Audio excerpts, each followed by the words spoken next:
Hola, estamos aquí de nuevo y hoy con Héctor Grijalva, bienvenido. Gracias, Gemma. Es un placer estar acá contigo. Igualmente, estamos muy contentos de que hayas podido colaborar con esta entrevista. Héctor es neurólogo y es doctor en psicoterapia y vive y trabaja en Aguascalientes, en México. Y queríamos hablar de algunos temas que sé que estás en ellos profesionalmente muy interesantes, como por ejemplo que tú eres partidario o has sido partidario de implementar la meditación en la salud pública de tu país. Sí, yo he creído siempre que la meditación es un recurso de salud pública que se ha utilizado poco. Uh-huh. Tuve la oportunidad de trabajar en sanidad pública en mi país porque había un problema social que le inquietaba mucho al gobernador que estaba iniciando, que era el suicidio, particularmente el suicidio en gente joven y mucho más en adolescentes. Como en todos los países, el suicidio ocurre casi siempre en gente joven. Por alguna cosa rara, la gente de más edad, los enfermos terminales, los discapacitados, no se suicidan. Se suicidan los jóvenes y esto es una pérdida de capital humano muy valiosa. Había esta gran preocupación y entonces hicimos una campaña para la prevención del suicidio. Se creó un centro dedicado exclusivamente a prevenir el suicidio. Y entonces nos dimos cuenta que había que utilizar una gran cantidad de recursos como psicoterapia, pero no teníamos tantas psicólogas, tantos médicos que pudieran trabajar en esto. La población nos rebasaba y entonces había que utilizar recursos que fueran grupales, terapia de tipo grupal, comunitaria. Bueno, yo tenía ya experiencia en meditación y sabía que la meditación grupal nos podía ayudar mucho. De ahí fue que nació la idea de hacer este plan de trabajo. Uh-huh. ¿Y cómo trabajabais esta meditación con este grupo de jóvenes de riesgo, ¿no? Sería Sí, jóvenes de riesgo porque eran muchachos de los barrios bravos, de las colonias muy intensas, donde hay violencia, delincuencia, y entonces pues sí, no era nada fácil. Ocurrió que un alcalde muy sensible en una población pequeña del estado nos llamó muy preocupado porque habían detectado en las escuelas de educación media grupos de muchachos muy violentos, muy agresivos, que estaban metidos en una gran problemática social y estaban teniendo suicidios en adolescentes. Pensamos que había que hacer un trabajo grupal y se nos ocurrió ponerlos a meditar. Muy bien. Pero claro, decíamos, ¿cómo pones a meditar a estos chicos que son tan inquietos, tan activos, que, bueno, se la viven con mucha energía? ¿Cómo decirles, ponte a dormir, cierra tus ojos, túmbate acá? Pues no, Claro. No era fácil. Claro. Bueno, entonces lo que hicimos fue, los reuníamos en un salón grande, en un gimnasio, y les poníamos música. Música de la que a ellos les gusta, esta música metálica, fuerte, rock intenso, con grandes equipos de sonido, altavoces muy grandes, y entonces bailaban y brincaban y hacían todo lo que acostumbran a hacer, hasta que después de 2 horas estaban agitados, exhaustos, y entonces sí, bajábamos el volumen, cambiábamos la música, les poníamos música muy apacible, los acostábamos en el suelo y ahora sí, comenzábamos nuestra tarea de meditación. Y lo sorprendente fue que todos entraron, todos lo hicieron, no hubo quien se rebelara, no hubo quien aquello le pareciera inadecuado o aburrido, por el contrario, se motivaron mucho y cuando hacíamos ya los grupitos de recuperación, pues se veía la sensibilidad de estos chicos que eran muy necesitados de cariño, de ternura, de apoyo, de amor, de confianza, y era lo que se les daba. Y los resultados fueron excelentes.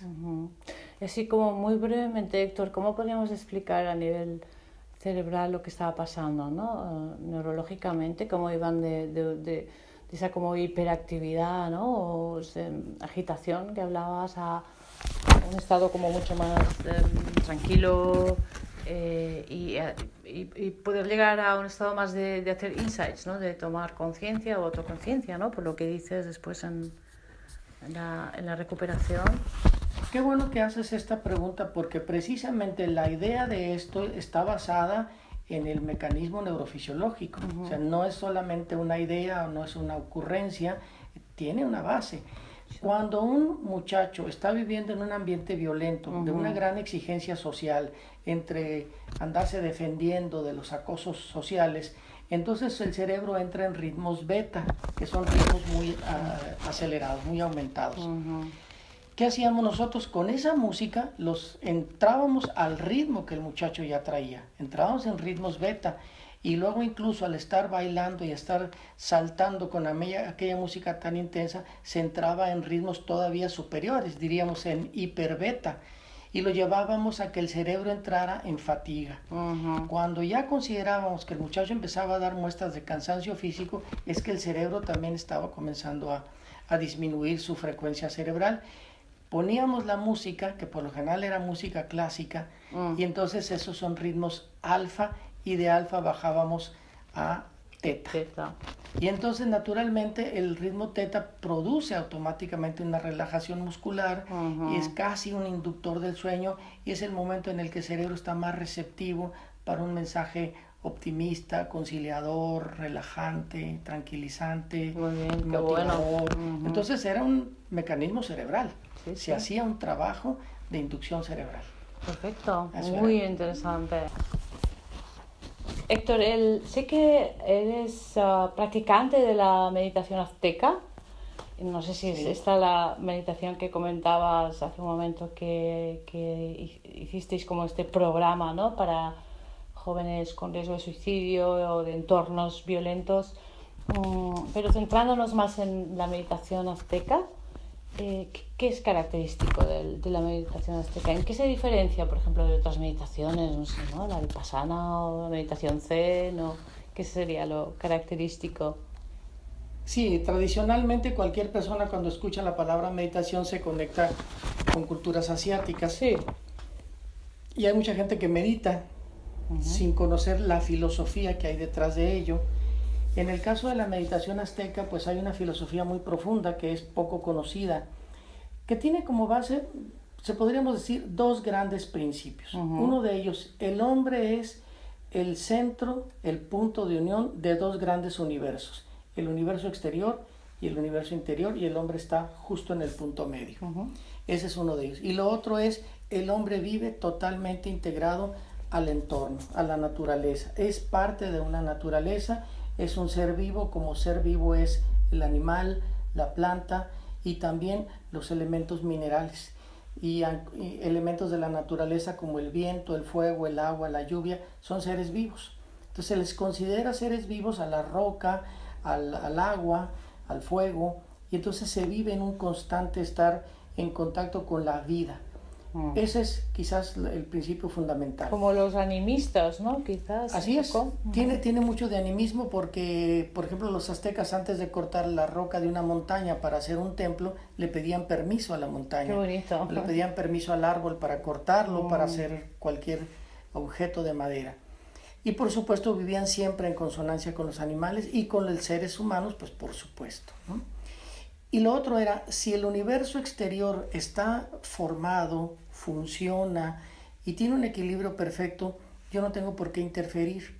Y cuando el universo interfiere, por ejemplo, en el caso de una tormenta o de un terremoto, bueno, es el universo que no busca dañarme a mí, simplemente que así es, aunque yo pudiese resultar lesionado. Yo soy responsable de mi universo interior, de ese sí soy totalmente responsable, de mis pensamientos, de mis ideas, de mis emociones. Y entonces es buscar ese equilibrio. ¿Qué hacíamos con estos muchachos? Les hablábamos de palabras que ellos conocen, términos náhuatl, algunas palabras en náhuatl que los muchachos conocían, y todo era el mensaje: eres responsable de tu vida interior y necesitas vivir en consonancia con tu entorno, lo que significa respetar a tus padres, respetar a tus abuelos, respetar a las autoridades y por supuesto respetar tu organismo y tu vida, para alejarlos de las drogas, para alejarlos de la violencia. Eso era lo que funcionaba. O sea que, perdón, Héctor, o sea que la meditación azteca lo que le distingue sobre todo es esa filosofía que ancestral, podríamos decir, ¿no?, que hay detrás, pero lo que es propiamente la meditación, la metodología de meditar, ¿Es similar a otras entonces o es más...? Como todas las meditaciones se parece mucho porque es un diálogo interno, porque es un diálogo con el interior, sí se parece mucho en eso. La meditación azteca tiene la característica de que es procedente de una cultura originaria. Esto quiere decir, cuando los españoles llegan a colonizar a México, que le llaman la Nueva España, pues se encuentran con una cultura que no tenía influencia de ninguna. Claro, No había habido absolutamente ni un solo contacto con ninguna otra cultura. Todo lo crearon ellos. Claro, todo es indígenas originales, claro. Auténticamente de ellos. Bueno, entonces su filosofía era muy pura. La base de todo esto es el gran reconocimiento a la vida, al respetar la vida. Y sí, como todas las demás, es un diálogo interno. Para meditar lo hacían todos los días, al caer la tarde, cuando el sol se ocultaba, era el momento de meditar. Se colocaban siempre apoyados en la espalda en una pared, que podía ser de madera o de roca, porque eran seres vivos, sentados en la tierra, que es la madre tierra, y a veces la Pachamama, ¿no? Sí, que dicen ustedes, la Pachamama. Allá era pues la madre Coatlicue, que es la diosa de la tierra, la diosa de la vida, porque de la tierra salen las plantas, el alimento, la vida. A veces se colocaban sobre una estera de palma tejida o sobre un tapete de algodón, también tejido por ellos, que eran seres vivos. Claro. Entonces, eso era la diferencia. Entonces, estos muchachos entraban con mucha facilidad cuando les mencionábamos algunos de los héroes de la cultura náhuatl, algunos de los dioses cuyas palabras les resultan conocidas. Claro. Por eso entraban con tanta facilidad. Muy bien. Y podríamos decir ahora, en el siglo XXI, con lo que sabemos con las neurociencias, ¿no? Que esa sabiduría, ¿no? Tan antigua y tan conectada con el origen, con la naturaleza de los aztecas, digamos, ¿se podría explicar de alguna manera ahora con las neurociencias? Yo creo que tiene una lógica absoluta. Mira, simplemente, si ellos consideraban que la piedra, por ejemplo, tenían una piedra que se llama el pedernal, que era su herramienta, porque ellos construyeron palacios preciosos sin conocer los metales, sin conocer el hierro, y lo hacían con otra roca fuerte que era el pedernal. A esa piedra le tenían una gran veneración, porque decían que tenía vida. Ahora, con todos los estudios que tenemos de la energía intramolecular, pues sabemos que hasta en la parte más pequeña hay movimiento, hay energía, ¿verdad? Los metales más sólidos están vibrando en su interior. Esto ya lo sabemos ahora. Bueno, ellos lo sabían, lo intuyeron. ¿Y qué tienen que ver con las neurociencias? Ellos tenían 3 órganos del cuerpo a los que respetaban mucho: cerebro, corazón, hígado. Cuando ellos tenían un problema, por ejemplo una depresión, una ansiedad, una angustia, en primer lugar le daban gracias al corazón por hacerlos sentir. Inmediatamente después le daban gracias a su cerebro por hacerlos comprender que estaban teniendo un problema. Y luego en tercer lugar le daban gracias al hígado, que les permitía soltar la emoción. Era la respuesta visceral.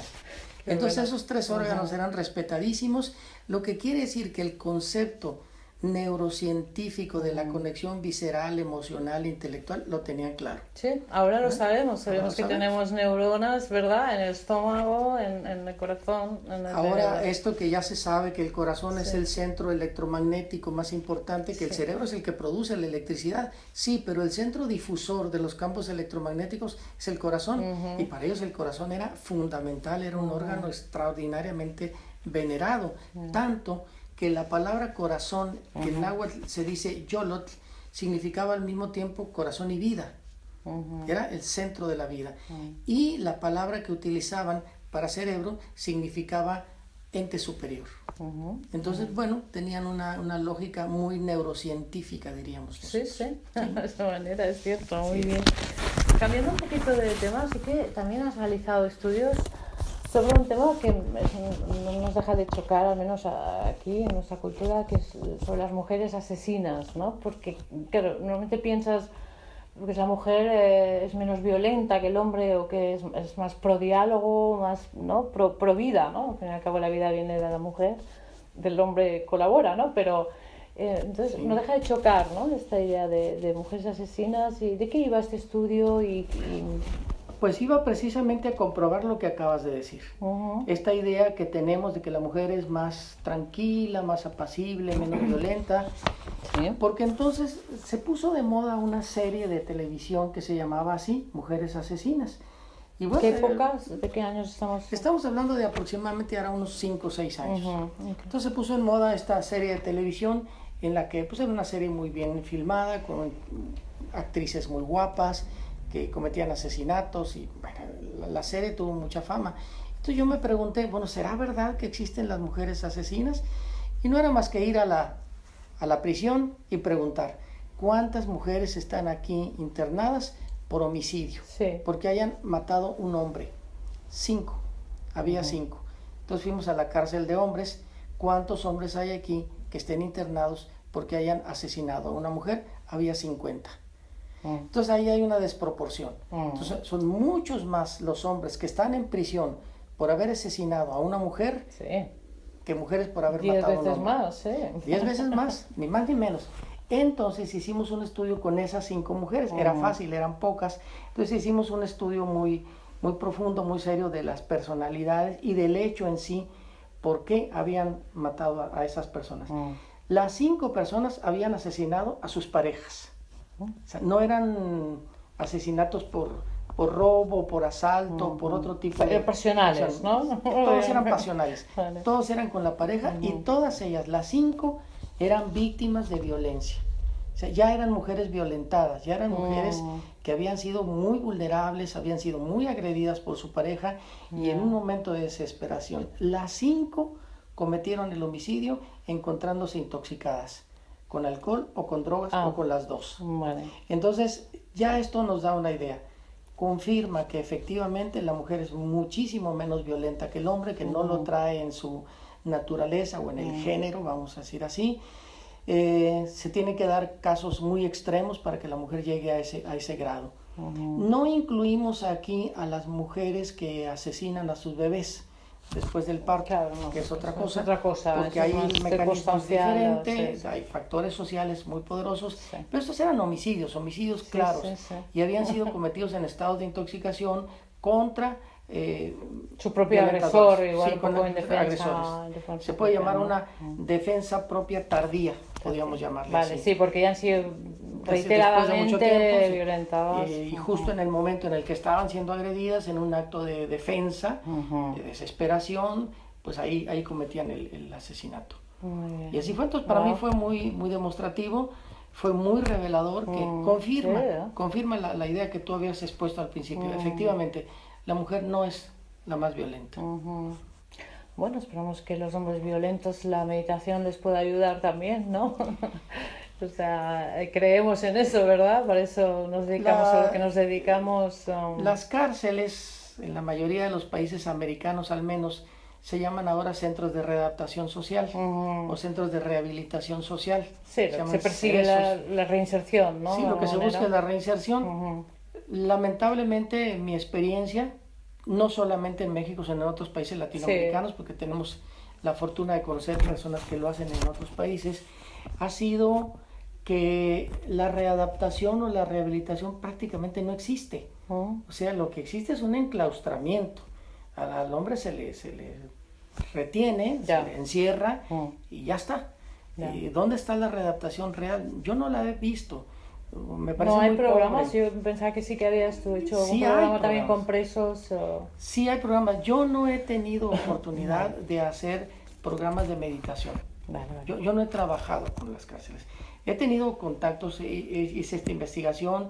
En una ocasión hicimos un trabajo con las familias de ellos para evitar la ideación suicidia, porque de repente ocurrió que el director de una de las cárceles me llamó y me dijo: necesito ayuda porque tengo 25 de los reos que están diciendo que se van a suicidar. La verdad es que era una medida un poquito de chantaje, un poquito de presión, pero hicimos un trabajo con la familia, un trabajo de psicoterapia grupal, para que convencieran a sus familiares de que pues dejaran de estar utilizando ese recurso, porque provocaban mucha angustia familiar, pero sobre todo que también, bueno, se les mejoraran las condiciones, ¿no? Que, si de estaban vida, pidiendo era por algo, y bueno, sí funcionó.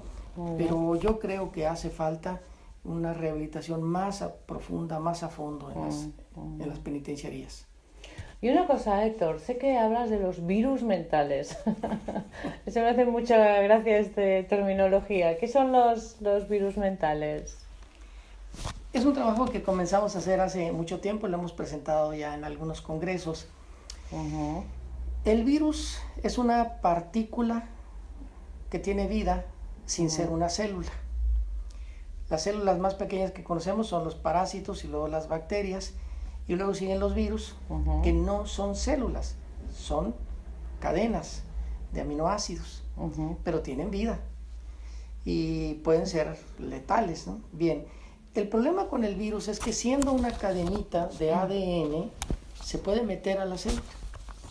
Cuando entra la célula que dice, pues esta no es una célula extraña, esto es una cadena de ADN, no lo identifica como extraño y le permite la entrada. Pero una vez que está metido dentro de la célula, esta cadenita de ADN, este virus, comienza a dar órdenes y la célula le obedece, porque se confunde, porque no sabe si es su propio ADN y entonces obedece al ADN extraño, foráneo, y empieza a tener conductas extrañas. Por eso es la enfermedad viral, ¿no? Sí. Porque la célula le empieza a obedecer al extraño. Llevado esto a la psicología, resulta que todos nosotros en algún momento sufrimos la infección con ideas o con creencias extrañas, pero cuando estas ideas vienen de seres muy cercanos como mamá, papá, claro, seres amados, personas queridas o incluso maestros en etapas muy tempranas de nuestro desarrollo, en la infancia, estas ideas entran de una persona que me ama, una persona que está cercana a mí, una persona que me quiere, que me cuida, y yo creo que lo que me está diciendo es bueno. Claro. Y entonces entra. Ahí en la infancia es caldo de cultivo, sí, ¿no? Exactamente, entran con mucha facilidad, se reciben como buenas, y yo me puedo traer esas creencias hasta mi edad adulta, y de repente estoy actuando de una manera que no me resulta útil, ni productiva, ni agradable, pero no puedo evitar el seguirlo haciendo. ¿Por qué? Porque sigo creyendo que son ideas mías. Me confundo y creo que esas ideas, que en realidad son virus que me fueron introducidos hace mucho tiempo, las acepto como mías.